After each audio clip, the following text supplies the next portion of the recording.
Chad Ossman, CHADOSSMAN. Good afternoon, officer. Good afternoon. How are you employed?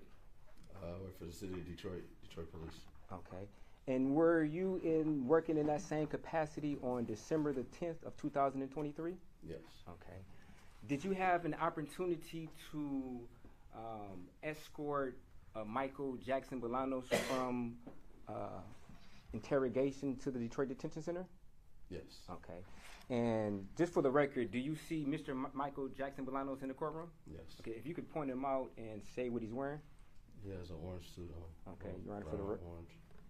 For the record, we like the record to reflect that the witness identified Mr. Jackson-Bolanos? So noted. Okay. During the course of this transportation, did Mr. Jackson-Bolanos ever make any type of comment to you about him touching a body or coming across a young lady? No, he just kept saying that he was in the wrong place at the wrong time. Okay. Did he ever mention that he touched the body? Not to my knowledge, I don't remember. No. You don't remember that? No. Officer Ossman, you're under oath, correct? Yes. Okay.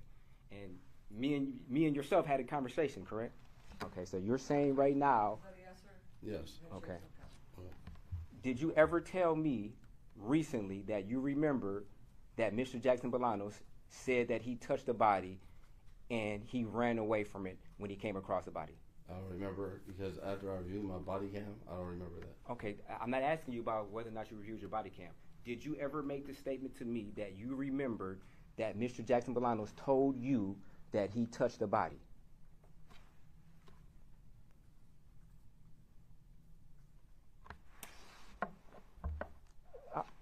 We just want the truth, officer, please. I get it. I mean, I don't remember. You don't remember us having a conversation not even 3 weeks ago about you remembering if Mr. Jackson-Bolanos told you personally that he came across the body and he touched the body and then he ran because he got scared? You don't remember us having that conversation? No. So we didn't have that conversation? Officer Ossman, we didn't have that conversation? I don't remember that. I mean, I remember talking to you at the pizza place, and you called me and said that you might need me to testify. You don't remember you called me because you got some type of information from your police station, and you called me, and then we had a conversation about whether or not you remembered you taking Mr. Jackson-Bolanos to the Detroit Detention Center. I remember taking him. Okay. Do you remember the conversation me and you had prior to me seeing you at the pizza place? No. You don't remember giving me your email? I remember giving you my email, yes. Okay. And that happened prior to us seeing each other at the pizza parlor last week, correct? Yes. Okay. And during that conversation, when you gave me your email, I asked you whether or not you remembered if Mr. Jackson-Bolanos mentioned anything about coming across a body. You remember that, correct? Yeah, he said he came across the body. And you told me you remember. You sat there for a while and you were thinking like, hold on, he kept saying things about cars, And you're like, oh yes, I remember he said he came across a dead body, he touched the body and got scared and ran. Are you denying you said that? No, I'm not denying it. Okay, you said that, didn't you? Honestly. Yeah, Okay. I told you. Okay. And you told me that because it was the truth, correct? I mean, I wasn't there. I mean, I understand, officer. We're not saying whether or not it's true. My question is, Mr. Jackson-Bolanos told you that had happened when you were taking him to the Detroit Detention Center, correct? yes. Okay. Thank you. No further questions. Sir, before you took the defendant to the Detroit Detention Center, you participated in his arrest, is that correct? Yes.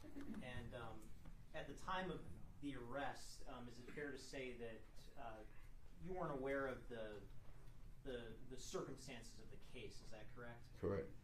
But then after the arrest and after you got back from taking the defendant to the Detroit Detention Center, you became aware that this had to do with the Samantha Woll case, which was a highly publicized case, correct? Yes. And after that all happened, after you got back from the Detroit Detention Center with the defendant, you wrote a police report, correct? Yes. And you didn't put anything in your police report about any comments that the defendant allegedly made, correct? I don't know because I don't remember the police report. I don't Okay, remember. if you took a look at your, if you looked at your police report, would that refresh your Yes. recollection? May I approach, Your Honor? Anyway, The document that I'm holding, does that appear to be a copy of your police report?